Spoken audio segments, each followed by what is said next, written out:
ዕለት 15 መስከረም በስመ አብ ወወልድ ወመንፈስ ቅዱስ አሐዱ አምላክ። ዕለት 15 መስከረም በዛ ዕለት እዚኣ ንቅዱስ እስጢፋኖስ ሊቀ ዲያቆናትን ቀዳማይ ሰማዕትን ስጋኡ ዝገዓዘሉ ማለት ፍልሰተ ስጋሁ ዝበሃል ዕለት እዩ። እቲ ምግዓዙ ከመ እዩ እንተተባህለ ንሱ ብሰማዕትነት ምስ ሞተ ድሕሪ ብዙሕ እዋን ኣስታት 300 ዓመታት ጻድቕ ቆስጠንጢኖስ ምስ ነገሰ እታ ቅንዕቲ ሃይማኖት ጸንዐት። ሰናይ ኣምልኾ እግዚኣብሔር ከዓ ሰፍሐ። ኣብቲ ስጋ ቅዱስ እስጢፋኖስ ዝነበሮ ቦታ ሓደ ሰብኣይ ኣብታ ግራት ገማልኤል እትበሃል ናብ ኢየሩሳሌም ቀረባ ዝነበረት ነበረ። ስምቲ ሰብኣይ ሉክያኖስ ይበሃል። ንዕኡ ከዓ ኣብ ምድቃሱ እስጢፋኖስ ተገልጸሉ። ኣነ እስጢፋኖስ እየ በሎ። ስጋኡ ኣብቲ ቦታ ከም ዝተቐብረ ኣረድኦ። እቲ ሰብኣይ ከዓ ናብቲ ኤጲስቆጶስ መጺኡ ነገሮ። እቲ ናይ ኢየሩሳሌም ኤጲስቆጶስ ምስ ሰምዐ ድማ ኣጸቢቑ ተሓጐሰ። ሽዑ ተንሲኡ ምስኡ 2 ኤጲስቆጶሳት ሒዙ ናብቲ ስጋ ቅዱስ እስጢፋኖስ ኣሎ ዝተባህሎ ቦታ በጽሑ። ነቲ ቦታ ምስ ኳዓትዎ ድማ ዓብዪ ምንቅጥቃጥ ኮነ። ስጋ ቅዱስ እስጢፋኖስ ዘለዎ ሳንዱቕ ድማ ተረኽበ። ካብኡ ድማ ጨንኡ ኣዝዩ ጥሙእ ዝኾነ ጨና ጨነወ። ንእግዚኣብሔር ኣብ ሰማያት ምስጋና ንደቂ ሰብ ከዓ ኣብ ምድሪ ሰላም ይኹን ዝብሉ ቃል መላእኽቲ ድማ ተሰምዑ። ነዚ ምስ ሰምዑ ከዓ ሰገዱ። ከምኡ ድማ እቶም ኤጲስቆጶሳትን ካህናትን ኣብ ቅድሚቲ ሳንዱቕ ቅዱስ እስጢፋኖስ የመስግኑን ይዝምሩን ነበሩ። ብዝማሬ ብማህሌት ብመባርህቲ ዓጅቦም ድማ ተሸኪሞም ኣብ ጽርሐ ጽዮን ኣእተውዎ። ድሕሪዚ ሓደ ሰብኣይ እለእስክንድሮስ ዝስሙ ካብ ሰብ ሃገር ቁስጥንጥንያ ኣብ ኢየሩሳሌም ዝነብር ንቅዱስ እስጢፋኖስ ጽብቕቲ ቤተ ክርስቲያን ሃነጸሉ እሞ እቲ ስጋኡ ናብቲ ቤተ ክርስቲያን ኣግዓዞ። ንሱ ድማ ድሕሪ 5 ዓመት ዓረፈ እሞ ሰበይቲ እለእስክንድሮስ ከዓ ኣብ ጐድኒ ሳንዱቕ ቅዱስ እስጢፋኖስ ቀበረቶ።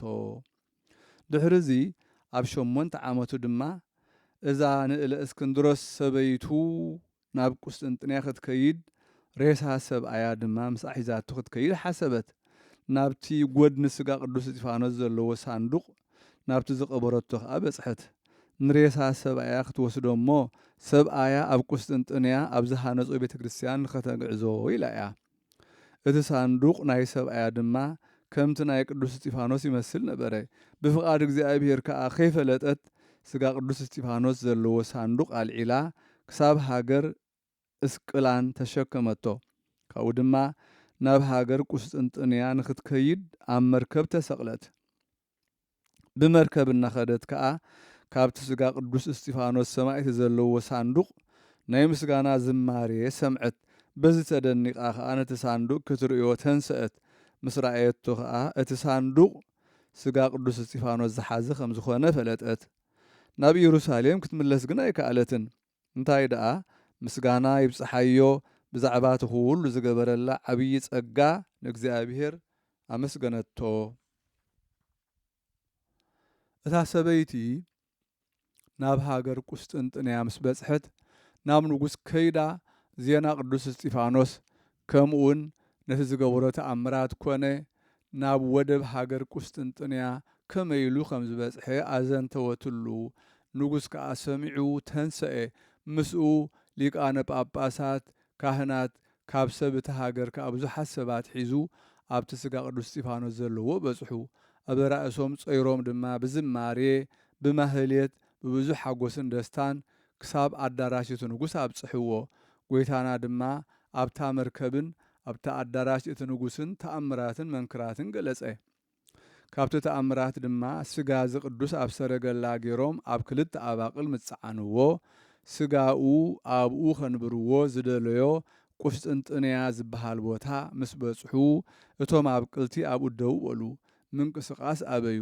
ነቶም ኣባቕል ንኽኸዱ ምስ ሃረምዎም ከዓ ካብ ሓደ በቕሊ ስጋ ቅዱስ እስጢፋኖስ ኣብዚ ኸንብርዎ ይግባእ ዝብል ቃል ሰምዑ። እቶም ዝሰምዑን ዝረኣዩን ከዓ ተደነቑ። ንእግዚኣብሔር ከዓ ኣመስገንዎ። ኣድግ በለዓም ዘዛረበ ኣምላኽ ነዚ ስጋ ቅዱስ እስጢፋኖስ ዝጾረ በቕሊ ድማ ንሱ ከም ዘዛረቦ ፈለጡ። እቲ ንጉስ ከዓ ጽብቕቲ ቤተ ክርስቲያን ክትነጸሉ ኣዘዘ እሞ ከምቲ ዝኣዘዞ ድማ ሃነጹሉ። ኣብኣ ከዓ ክቡር ዕንቁ ባሕሪ ኣንበሩ። ንሱ ከዓ ስጋ ቅዱስን ቡሩኽን እስጢፋኖስ ሐዋርያዊ ሊቀ ዲያቆናት ቀዳማይ ሰማዕትን እዩ። ጸሎቱን በረኸቱን ምሳና ይኹን ንዘለዓለም ዓለም አሜን። ሰላም ለእስጢፋኖስ አፍሉሰ ስጋሁ ዘተባሃሉ በዲበ አብቅልት ክልኤቱ እንዘያልዕሉ አመነድ እዎሙ ሶበለ አርእዮ አቢይ ኃይሉ ነበበ እንዘ ይብል አሃዱ እምእሉ መካነ ስጋሁ ዝንቱ ለቅዱስ ዘይደሉ። ሰላም ለእስጢፋኖስ ንምግዓት ስጋኡ ዝተባሃሉ ኣብ ክልተ ኣባቕል እንዳልዓሉ ምስ ኮብኮብዎም ክኸዱ ንምርኣይ ዓብይ ኃይሉ ካብኣቶም ሓደ ተዛረበ ከምዚሉ ቦታ ስጋኡ ንቅዱስ ኣብዚኡ ተፈቂዱሉ። በዛ ዕለት እዚኣ ንቅዱስ ኣባ ጴጥሮስ ካብ ሃገረ ጠራው መዘክርተኡ እያ። እዚ ቅዱስ እዚ ኣብ ከርሲ ድዩ ከሎን እግዚኣብሔር መብፅዓ ዝተመባፅዕዎ እዩ።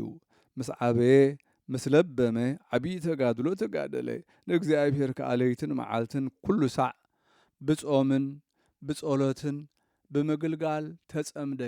ካብ ብልዒ ናይ ሰባት ዋላ ሓንቲ ዘይበልዕ ኮነ። እንታይ ደኣ ኣብ በረኻ ዝረኸቦ ይምገብ ነበረ። ከም መላእኽቲ መሰለ መግቡስ ለይትን መዓልትን ብዘይ ምቁራጽ ስም እግዚኣብሔር ምዝካርን ምጽዋዕን ጥራሕ ኮነ። ከምዚ ብምግባሩ ከዓ ኣብ ዕሎን ዝተባህለ ውሒዝ ብእግሩ ክመላለስ ከኣለ። ኣእጋሩ ኣይጥልቅን ነበረ። ስጋኡ ከዓ ካብ ብልሒ ተጋድሎ ኣጸቢቑ ደረቐ። ብኩሉ መዋዕል ህይወት ድማ ክብደት ዘለዎ ሓጺን ይለብስ ነበረ። ከም ሰብ ዘይኮነስ ከምዚ ምትሃት ወይ ጥንቆላ መሰለ። ብጽቡቕ ገድሉን እግዚኣብሔር ባህ ኣበሎ እሞ ናብኡ ከዓ ገዓዘ። ጸሎቱን በረኸቱን ምሳና ይኹን ንዘለዓለም ዓለም አሜን። ሰላም እብል ለጴጥሮስ ህትው ኮከበ ጠራው በውስተ ሃገር ወቤት እምበሌአ ህብስት ወፄው እስከ አስተርአየ አምሳለ ምትሃት ህስው ተሴስዮ ሳይር አፍቀረ በበልው። ሰላም እብል ንጴጥሮስ ቡሩህ ህትው ኮኸብ ጠራው ኣብ ዓድን ኣብ ገዛን ካብ ምብላዕ እንጌራ ምጨው ረሓቐ ክሳብ ዝርአ ብኣምሳል ጥንቆላ ሕሱው ምምጋብ ሳዕሪ ፈተወ ኣብ በረኻ ኣብ በድው